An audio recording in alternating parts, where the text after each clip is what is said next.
Thank you, Lord Father, for this evening.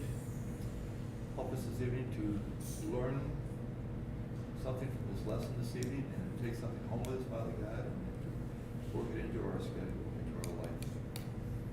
Just help us become more like you want us to be. In Jesus' name, amen. Amen. Ed, can you make sure, Al, can you make sure the door's shut? We have a little game in our church where I make up names for people and then just hope that they don't mind. They answer too. That's okay. They do. There's another couple I've been playing pickleball with, and his name is Mark and her name is Erica. And I friended him on Facebook, and when I met them Monday or whenever, I just kept calling him Eric, because somehow I got his wife's name stuck in my head. He did not seem super happy about me making that mistake over and over and over again. Jim Diller, good evening. Good to see you there. I think he's actually in a small group in one of the rooms over there. So good for him to check in from the other side of the church. If you're online and you want to say hi, Eva, good to see you. Eva is our friendly neighborhood. Well, how would you describe Eva? She's Ashley's mom, but you're more than Ashley's mom. Oh, You're she's Eva. everybody's Yeah, mom. Yeah. she's everybody's mom. She got a mom vibe. All right.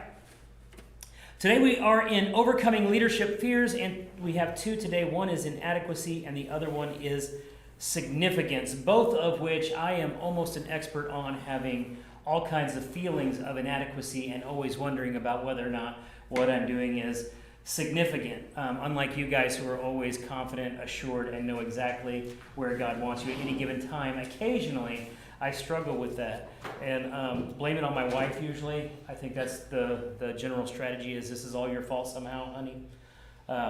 Yeah. You know, listen, husbands, it works, right, Wayne? If you don't have anything else going on, you're like, you know what, obviously my wife's fault. If you had just, read the tea leaves right and known the future, then I never would have had any troubles. Especially when she's not here to defend herself. Especially when she's not there and other guys it's just guys around. Then, Absolutely. yeah, then, but here's the thing. I know women that when the guys aren't around that everything is your husband's fault, so don't act like you're all cool there. All right. Head over to Exodus chapter 3. So let me ask you guys this question when it comes to inadequacy. One, what does inadequacy mean? Somebody tell me what it says. If I say I'm feeling like I'm inadequate, what does that mean? Falling short of your expectations. Falling short? Not up to par. Not up to par? I'm not good enough. Not good enough? You don't have what it takes to get it done. Don't have what it takes. Ever feel like you don't know what you don't know? Mm-hmm. Right? Oh. Yeah.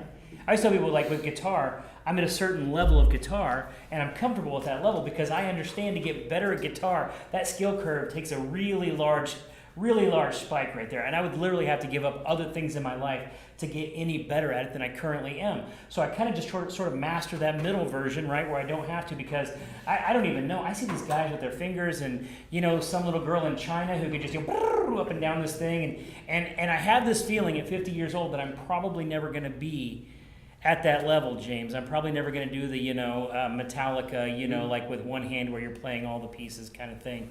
I'm saying Metallica because someone's got a Metallica shirt on. Which, you know what? I'm driving a 1990 Corvette. You're wearing a Metallica shirt. It's like it's 1990s all over, right? Has anybody ever heard of the imposter syndrome? Ooh. Imposter syndrome. Imposter syndrome is the fear that people will discover you're not as good as many perceive us to be. Has anybody ever kind of had that feeling like, I am not as good as, like, if people really knew, right, that I'm... Now listen, I bluffed my way into some jobs, especially right out of the Navy, right? Because people would say things about being in the military that it builds certain skills, and I knew when they were saying it that I didn't have those skills, but I'm like, they don't know that. As far as they know, I have those skills. I was in the military. They didn't realize, I'll just be a little honest with you. I did 6 years in the military, and after the first 2, I went to a ship that was in dry dock. I was on the Enterprise, but it was in dry dock. So for the first 2 years, instead of doing what I was trained for, the other 2 years, satellite communications and electronics and all the different stuff that goes along with that, I was like grinding spaces or painting bulkheads or whatever had to be done in the ship, or pulling equipment off the ship, rehabbing it and putting it back on, all the things that I wasn't. So I spent a good 2 years of the Navy just grousing. right? Like that was, I think my official job title was grousing, right? There were a whole lot of us like that. So sometimes I think of my military experience as not maybe, like the guy in Afghanistan, behind a boulder getting shot at. I was on a ship that was in dry dock complaining about the people who were above me, because if you've ever worked for government, they don't know what they're doing, right? If there's one great thing that tells me there's not a whole lot of conspiracies out there, is that they're not good at pulling these things off, right? Like I think they do a lot of bad stuff, but when it comes to intricate conspiracy things, I just don't think the government's capable. And if you've ever worked for them, you'd know why, right? So, for example, if you're known for speaking on a certain topic, you may feel like you don't live up to the expertise you exude. I've done that in business. I've never had to do that in church because, I study a lot for church. But there have been times in business, I wish Ashley was in here for this. How many of you know what Six Sigma is? Or like Lean? I was a business process analyst for a while, and what you're doing is you're kind of an efficiency expert, so it's kind of based on the manufacturing field, and you would say that, if this is how the process is going to go, then you're going to find the most efficient way for that to happen. Well, there was a point at which I was a business process analyst for Humana, and part of my job was to say that if we're doing a thing a certain way within the company, we can apply technology solutions to certain parts so that we can make that job easier, less redundant, eliminate bottlenecks and all that. And there were a lot of times where I realized you could just say jargon. Like you just get there and blah, blah, blah, blah, synergy, blah, blah, blah, blah, work together, blah, blah, blah, blah. Just throw in whatever the key phrase of the day was, and they would just nod along. The worst was, listen, every time I preach, I have this feeling like, the Lord's going to anoint it, He's going to bring some fire down. If you've ever tried to be a business process analyst who was scheduled to speak after the lunch break, and everybody had pizza and carbs, and you're trying to make anything technology sound interesting, that was tough, Like, listen, Gloria Bordas was nothing compared to them, June. Gloria could be rough on you, man, but she was fine compared to that. She'd just yell at you to speak up, right? So people will often say you're a great parent, you feel inadequate when your kids are acting up. We can begin to feel like imposters. I like that about, people think you're a great parent and your kids act up, because if you ever work Sunday school in church, you know everybody's secrets, okay? Like there are people that would tell me one thing, and my wife would be down in Sunday school, and she'd be like, so I was talking to the kid today, and he said mom and dad, blah, blah, blah. I'm like, wow, okay. Now no one's taking their kids to Sunday school anymore. They're like, keep them out. They're going to rat on us. But yeah, right. I think everybody kind of has that, right? How many of you feel like you raised your kids perfectly? Those of you that have already gotten them out of the house. And you feel like you just knocked that out of the park, did everything you possibly could, just launched them. Yeah, right? Yeah, you're playing the odds, 2 out of 3, So how many of you feel inadequate when raising your kids? Give me some examples. Any of you guys feel like when you're raising them, like, what am I doing? No, I didn't. It's more or less after I got clean from, realizing what I was doing before I got clean and how I was acting, and just even with the toddler, she wasn't even a toddler yet when I got, she was 13 months old when I got clean, so it's like realizing what I was doing at that point, and then even sometimes as they got older, if I got injured or something, just not being able to provide or be there for them. Yeah. I'll give kind of a funny story, because when we first, I remember the feeling, and Mike Wilson said not measuring up, and yes, Patrick McGann, whip it good, as in Devo, the band. I put Wednesday Night Devo, and he picked up on that. I knew somebody out there would, right? That feeling when you have your first kid, and everything's done, and they just give you the baby and send you out of the hospital. We didn't have her parents on that one. They didn't get there until a little bit after, whatever. So we're just like walking out of the hospital carrying this baby like, isn't someone going to stop us? Don't they know? We have no idea what to do with this thing. I don't know how this works, right? And not only that, but when you're in the hospital, the nurses come in and take care of the baby, right? Baby cries, the nurse comes in, takes it back, feeds it, blah, blah, blah, whatever, all that. And so they'll bring them, to the mom, the nurse or whatever, but it's all very easy. And then you walk out of the hospital and you're like, what? And I remember because on your first kid, you try. Kristen boiled all of their toys to sanitize them. Even the plastic ones that it warped, right? Because no idea. We're just like, we don't want our kids to get infected, so she boiled everything, right? Like, yeah, we just, we didn't know.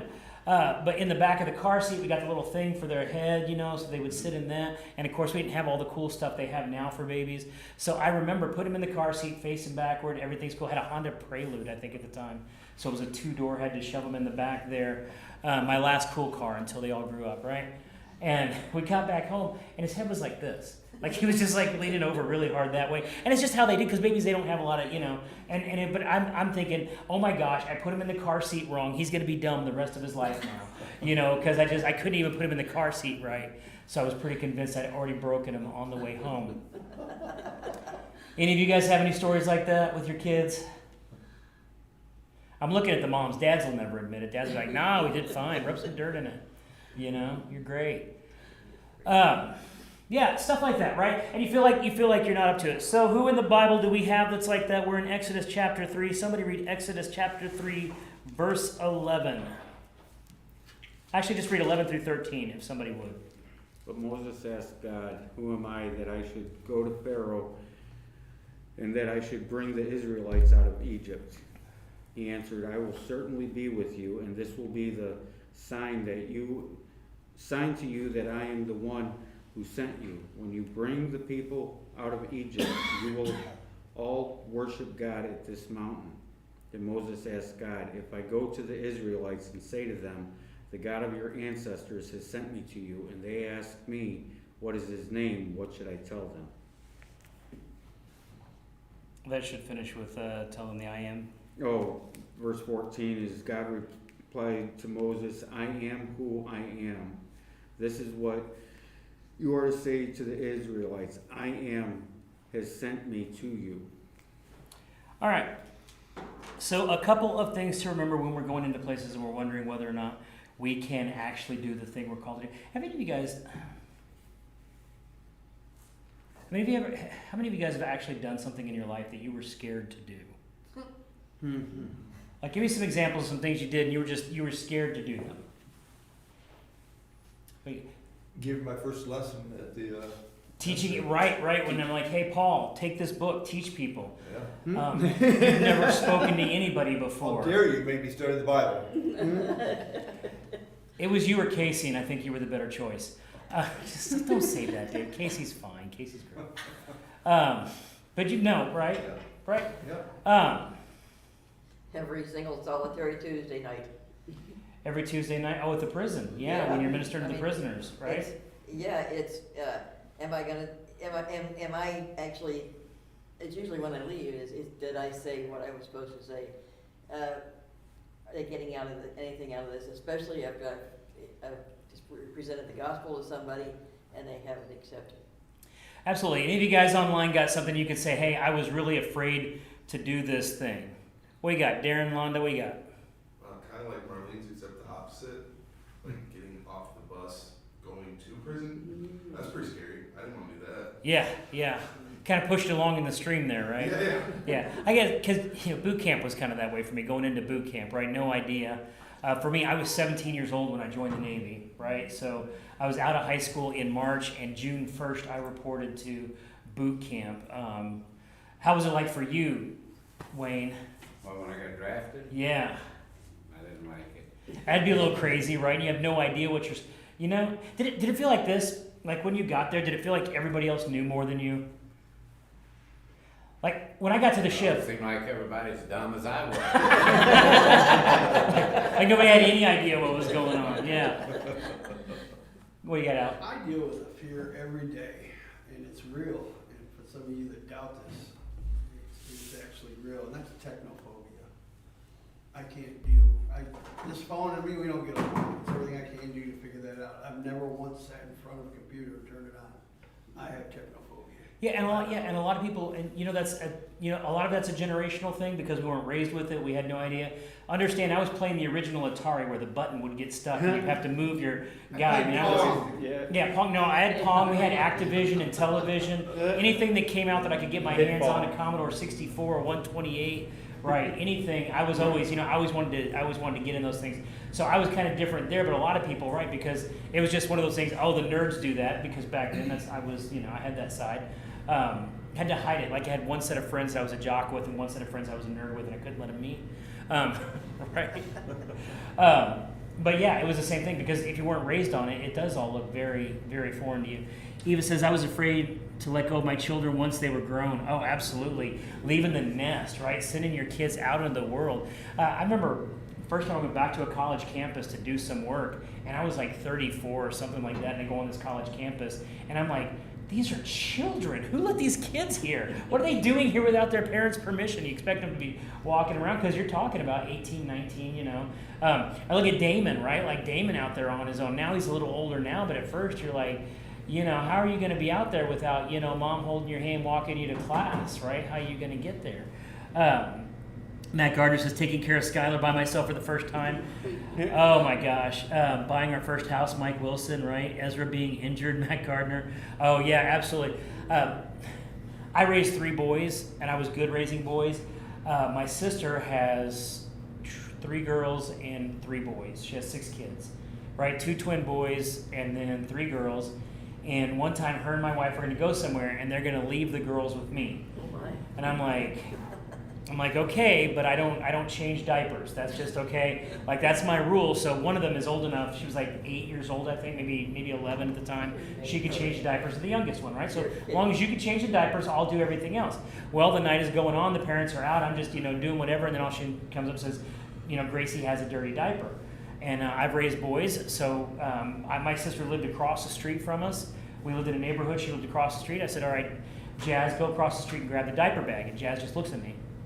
I'm like, Jazz, go across the street and get the diaper bag. She's, right? And so I kick into dad mode because I've raised boys, and so what I do when my boys don't? I'm like, Jazz, go across the street and get that, or I'm going to tell your mom. Right? I do like that. She goes, starts crying. I'm like, no. What is this, right? I forget girls. And the thing was, she was afraid of the dark, and it had gotten dark outside, and she didn't want to cross the street in the dark, but I didn't know because I'd never raised girls. I didn't know.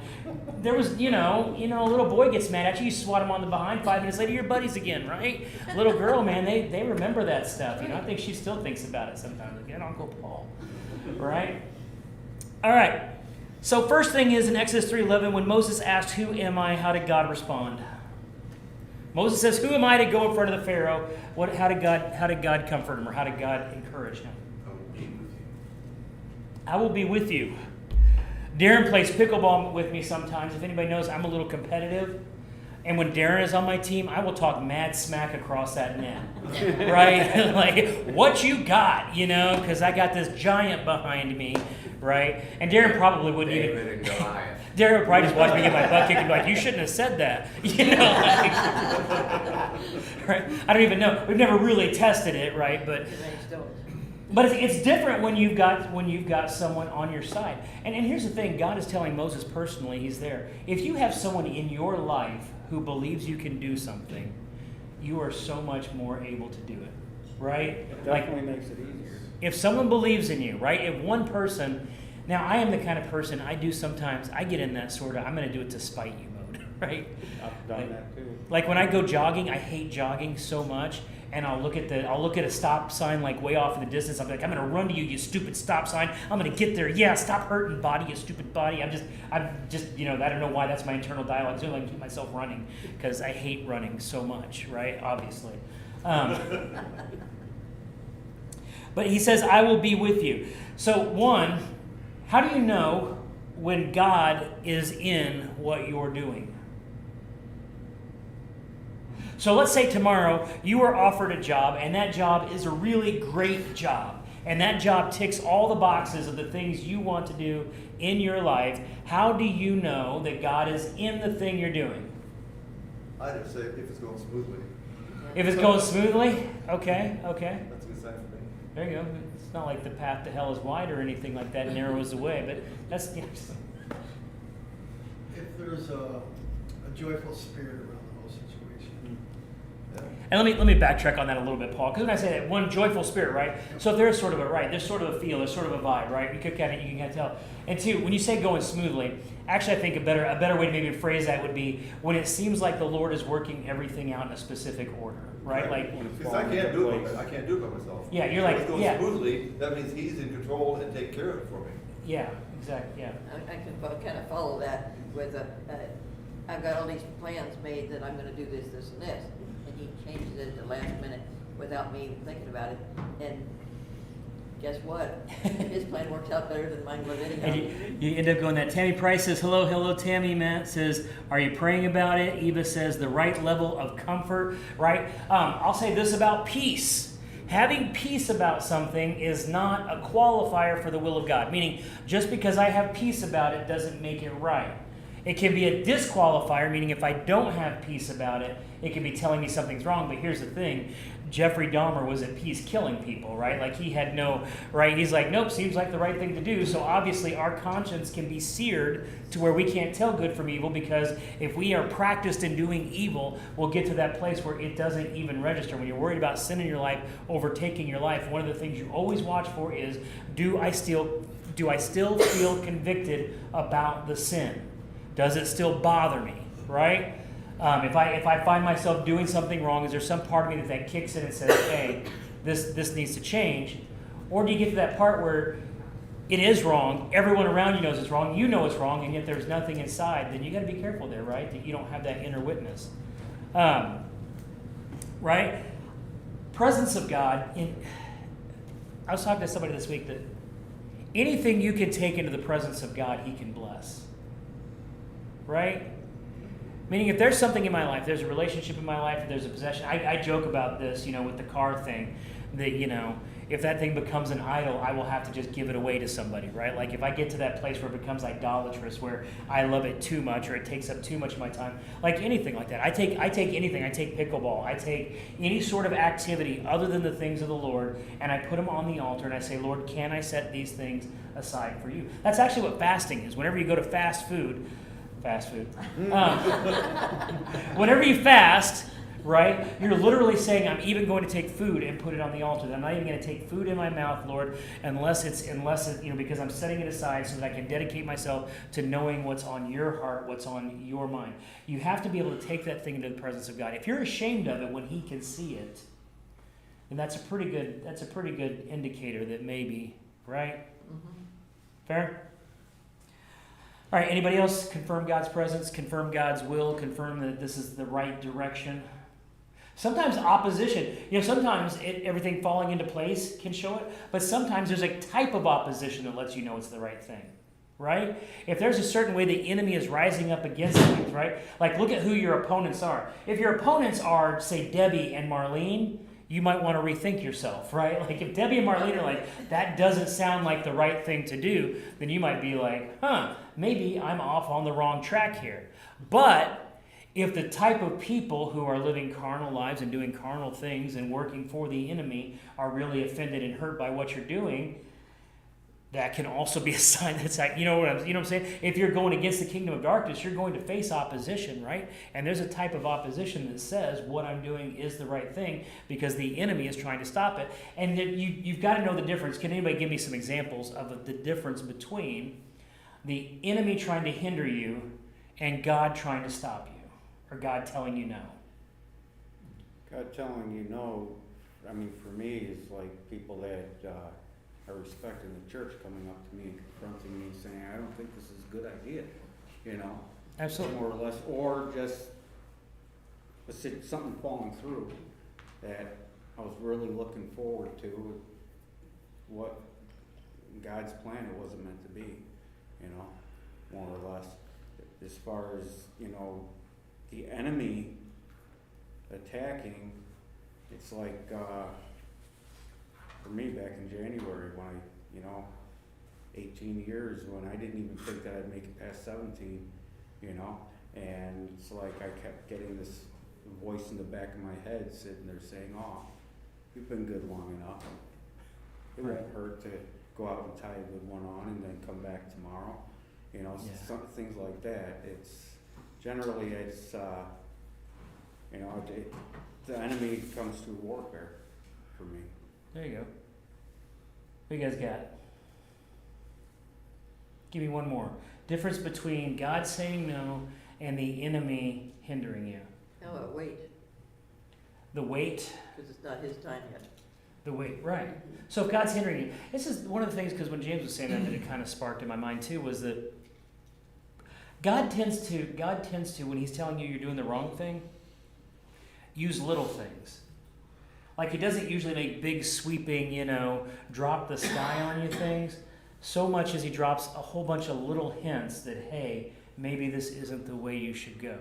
The enemy tends to come in with the big sweeping, you're never going to make it, this is never going to work, you're going to fail, you're always going to be a failure, right? That's how the enemy works. God tends to, when you're going the wrong direction, you're going out to do something bad and all of a sudden you can't find your car keys, right? And you get mad because you can't find them, and then all of a sudden that little voice says, maybe I can't find these because I'm not supposed to go there. And then all of a sudden your car keys are right in front of you and you're like, that's weird that thought popped in right before I found that thing. It's almost as if the Holy Spirit was keeping me from seeing that until the right moment. Then he let me see that once I realized that what I'm doing isn't the right thing. And the sad thing is that most of us are just going to pick up those car keys and go do the thing anyway. Then it's going to go the wrong way and then be like, that's what God was telling me, right? We're very good in our Christian hindsight sometimes, better than we are in our Christian foresight, even though the Holy Spirit's trying to tell us in advance how things are going to go. Does that sound familiar to anybody? Yeah. Anybody been through that? Mike says he'll take the vet. You're going to have to wrestle Tristan for that. Discerning it can be difficult. Safety over impulse. And then Tammy's got a big one here. When we were searching for our new house, I prayed and read the Bible. We were to go away 3 days, and we crossed the street of Jericho. The realtor called. The street of Jericho wasn't going to come this far, but called and said he decided to help us where we were. So it sounds like somebody came out and met them in a way that he did not expect them to meet them. Mike says it happens all the time, and Amanda McConaughey says, hey. I think that's proper for 7 Ys. Is that about the length for 7 Ys? I don't know. Hey. All right. So those are all ways we can kind of confirm whether God is trying to put something in the way to say, hey, that's not the right way to go. I do feel like, especially, and the bigger the decision, I feel like the more he will do it. There have been times where the worst one ever was Kristen and I were making a decision. It was a ministry decision to go take a ministry job. And everything was sailing smooth until moving day. And everything in our hearts and in our heads and in what was happening was screaming, this is not the right thing to do. But I was like, I've already put in my 2 weeks notice in my job. We've already got the moving truck. The church we were at was all out there to help us move. And so it really felt like we had no other choice. And yet everything in my heart was screaming, this isn't the right move to make. And we got down, and that ministry job was not what it was supposed to be. It was not the situation. Everything was bad about it. And the worst part is Kristen and I both knew before we ever moved down there that it absolutely wasn't the right thing. But then sometimes you feel kind of trapped and in the slot. And like, well, I got to go do it now, right? If we'd have had the courage, right? I could have saved 10 years on my life, James. Because by the time we fixed that mistake, it took like 10 years of different ministry to get back to the right place. Go ahead. I got one that'll date me, though. Uh-oh. You were at an Elvis concert. Wow. Actually... Hey, I was alive at Elvis. I was alive Not at Elvis. quite that far back, but that could happen. Okay. No, back in the 80s, I was working, I had just gotten a job at Chrysler when everybody else was laid off. I was the field secretary. Okay, I needed a car. My car just went kaput. And for some reason, the figure $5,000 came in my head, and that was as far as I could go. You don't do that today. But I saw this Plymouth, also it dates me, right? And I wanted this car. I owned a Plymouth. I really wanted this car, but it was $6,000.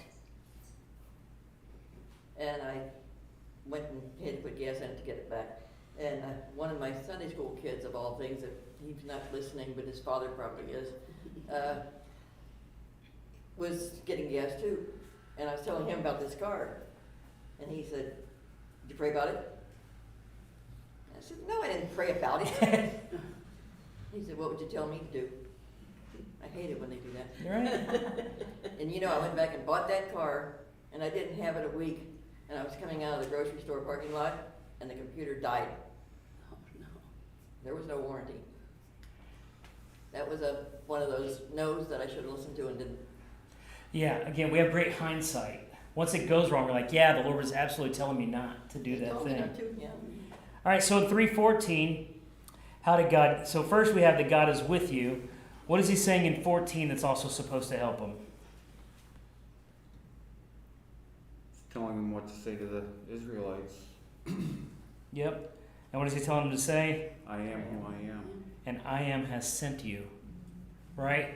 I'm on a mission. You know, one of the biggest problems with Christians, with people, well, with our whole society right now, but I think Christians sometimes, and I'm sorry, my wife sent video on this, and so a pastor got in a lot of trouble for telling this joke, but he said, you know why you can't see the vision of God? Because y'all's eyelashes are too big. Getting in your way. And apparently a lot of people did not like that joke. I thought it was funny. My wife thought it was funny. Humor is very subjective, especially in church. You can make a lot of people mad. But we don't have a vision for where we're going. Right? Like a lot of times what we're doing out of routine, we're doing out of memory, we're doing out of habit, we're doing because that's what we do, and we don't have a sense of, is this going somewhere? Right? Is this leading somewhere? That's why I don't understand now. I do a lot of counseling, premarital counseling, marriage counseling, stuff like that, but premarital counseling, when they're like, yeah, we're going to do marriage counseling now, and we're going to get married in a year and a half. I'm like, why? Like what is going to happen in a year and a half that is going to change where you guys are going to be in your life to the point, right? Like, because listen, if you don't like them now, you ain't going to like them then. And, you know, if you like them now, then really it's just a matter of working things out between now and then. Because you're not going to, you know, they can, listen, anybody can fool you for a while, right? Like, I know.